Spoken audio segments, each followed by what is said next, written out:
জোরার লোক আছেন না, জোরার লোক গেলে ধরো নাকি সামনে জোরার লোক দেন।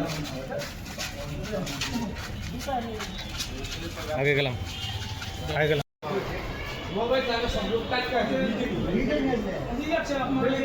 আমার ভাই, আমার বড়, হ্যাঁ আপন ভাই। একটু বলেন তো কি কারণে আপনার ভাইকে এরকম হত্যা করা হয়েছে? আমার ভাইকে এটা মানে হিংসাগতভাবে রাজনীতির বিষয়ে তাকে মারা হয়েছে আর কি। আমার ভাই বিদেশ থেকে আইলো, বিদেশ থেকে আসার পরে এই জ্বরে ভয়ে বিদেশ পালিয়ে গেছিল এগুলোর লেগে, মানে ভয়ে আর কি। ওরা মারবো কাটবো, এর আগে ওকে একবার মেরেছে, তা ওরা এগুলোর ভয়ে বিদেশ পালিয়ে গেলো। আবার ওকে মানে যে কোনো কৌশল হোক, ছলে হোক, বলে হোক, বাড়ি আনাল সেটাকে। মানে রাত 10:30টার দিকে হাসেন ওরা নিয়ে গেছে, সবাই মিলে হাসেন, আলম, জোহাক, উম্মদ চেয়ারম্যান, নুরুল, সবাই মিলে নিয়ে যেয়ে ডাকে ওকে মারা হয়েছে করে, ষড়যন্ত্র করে।